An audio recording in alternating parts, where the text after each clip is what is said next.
Calvary greetings. A message this morning is captioned on the theme, God is not a thief. Malachi chapter 3 verse 10. Bring all the tithes into the storehouse, that there may be food in my house. And try me now in this, says the Lord of hosts, if I will not open for you the windows of heavens and pour out for you such blessing, that there will not be room enough to receive it. This is the word of the Lord. Dear beloved, tithe is an instruction, and no one should mislead you, because many of us today says the New Testament is very silent about the matter, but it is false. Instead, the giving in the New Testament is even more heavier than what the Old Testament tells us, and with a code of giving. Genesis 14 verse 20.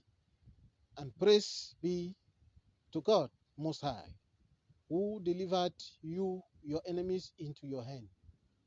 Then Abraham gave him a tenth of everything. This is between Abraham and Melchizedek. It all happened when Abraham came back from the war front, when his nephew Lot was kidnapped by some people. So after that victory, he met Melchizedek, the prince of Salem, who gave him bread and wine, communion, dalasango, and he also gave him the tenth of everything he had, his tithe. In Acts chapter 5, verse 1 to 11, this is New Testament, Christians were giving their all. That is, some were selling their lands and bringing them at the feet of the apostle for work for the kingdom of God, to do things that will benefit for the kingdom, and so on. When you read it, you understand. We all know the story. But Ananias and Sapphira wanted to play smart, and these Christians were giving with all sincerity. Ananias and Sapphira were not sincere, because they kept part. They were not sincere. We should give with sincerity. Second Corinthians chapter 9, verse 6 to 10. I read. But this I say, who he who sows sparingly will also reap sparingly, and he who sows bountifully will also reap bountifully. So let each one give as he purposes in his heart, not grudgingly or of necessity, for God loves cheerful giver.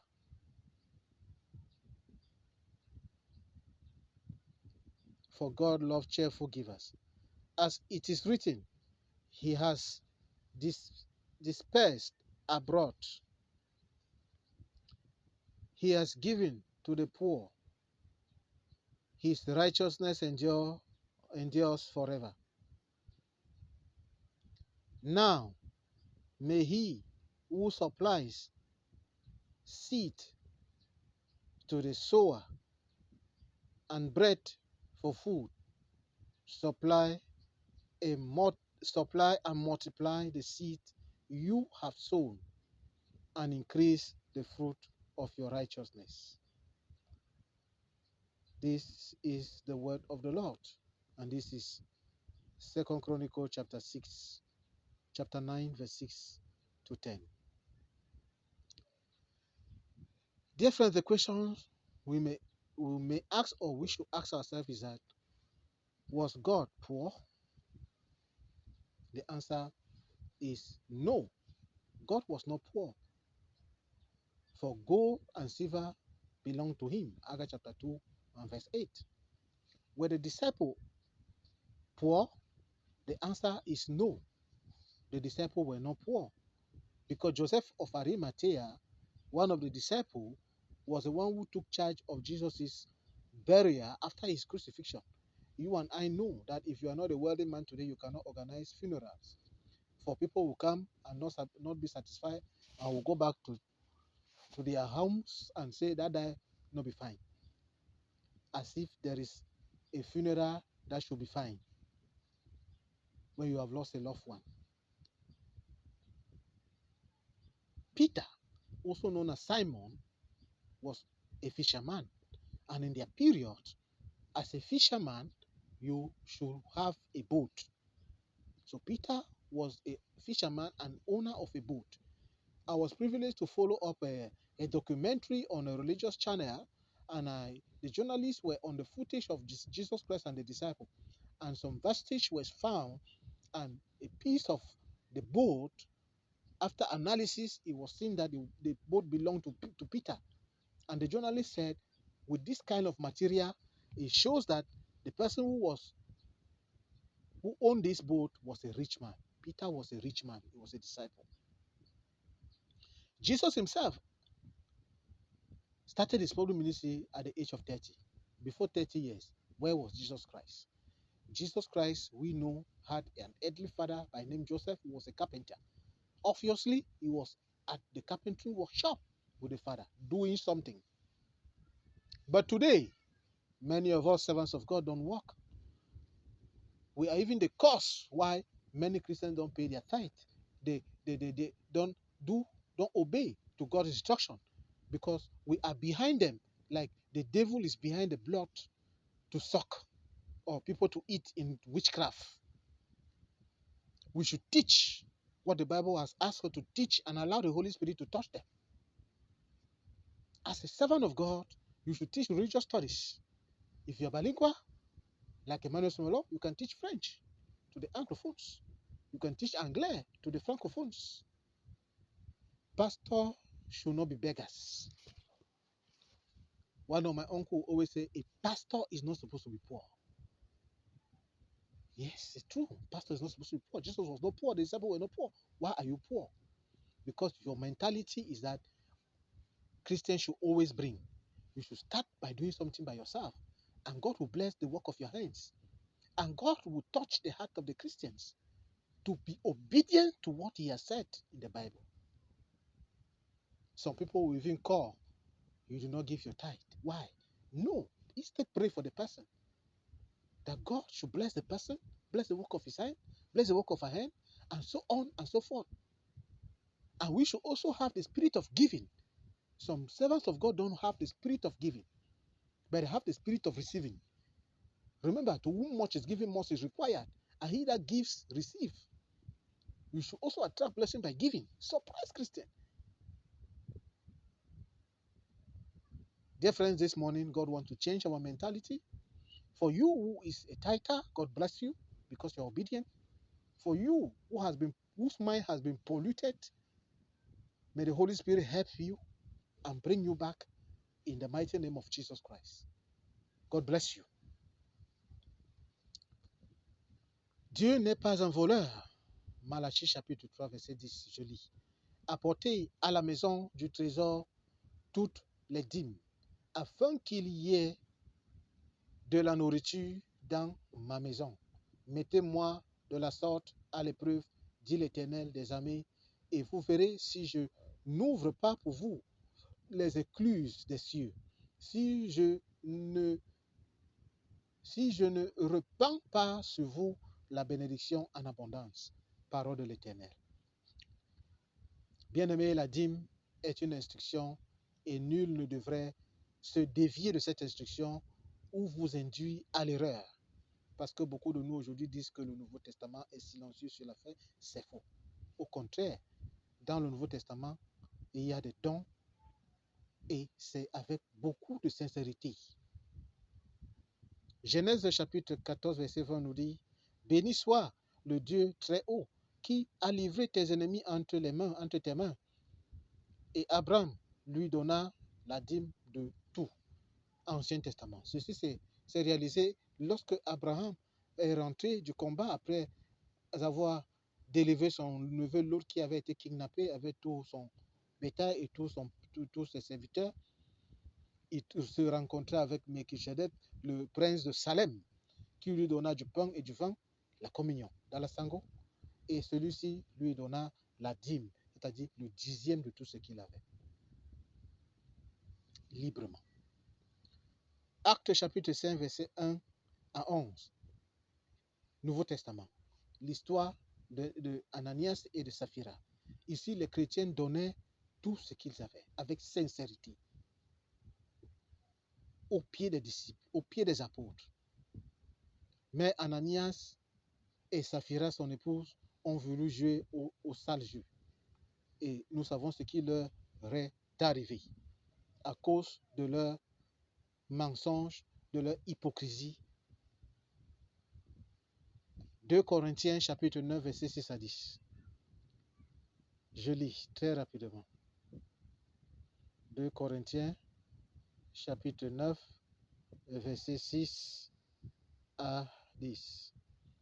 Sachez-le, celui qui sème peu moissonnera peu, et celui qui sème abondamment moissonnera abondamment. Que chacun donne comme il a résolu en son cœur, sans tristesse ni contrainte, car Dieu aime celui qui donne avec joie. Et Dieu peut vous combler de toutes sortes de grâces, afin que, possédant toujours tout en toutes choses, de quoi satisfaire à vous, à tous vos besoins, vous ayez encore en abondance pour toute bonne œuvre.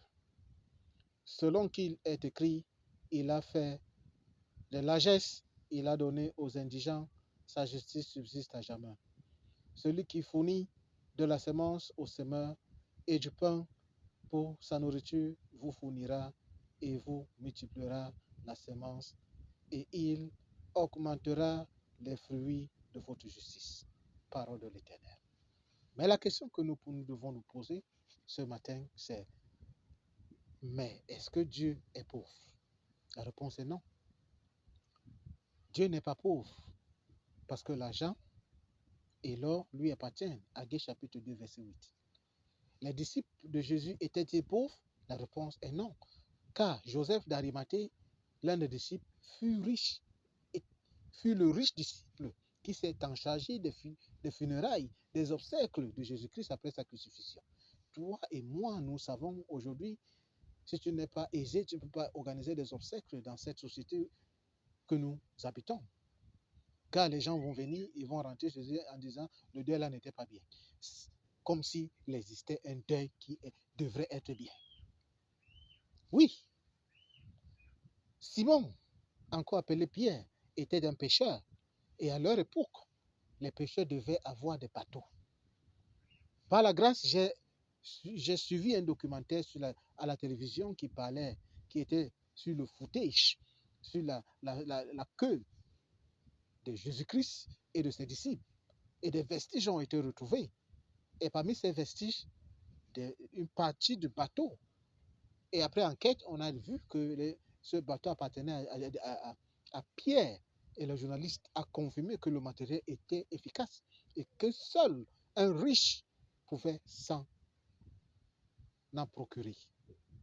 Pierre était riche, ainsi que d'autres disciples.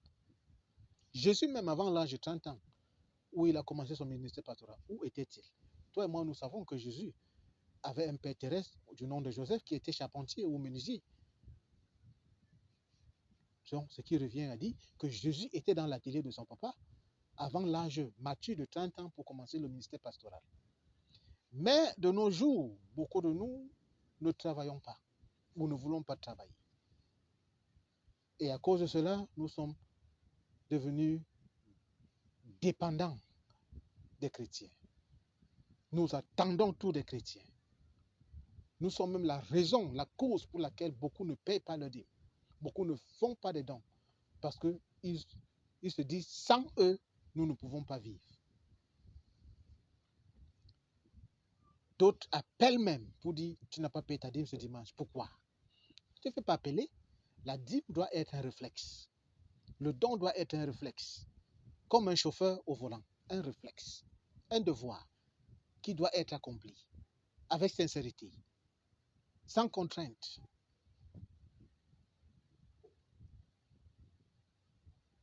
L'homme de Dieu peut enseigner la religion dans des établissements, peut être conseiller. L'homme de Dieu, s'il est bilingue, comme Emmanuel Sumelo, peut enseigner l'anglais chez les francophones, peut enseigner le French chez les anglophones. Faisons quelque chose. Et n'attendons seulement pas que les chrétiens nous font des dons. Nous pouvons aussi surprendre les chrétiens, car celui qui donne reçoit. Pourquoi seulement les chrétiens sont ceux qui doivent recevoir des bénédictions en donnant?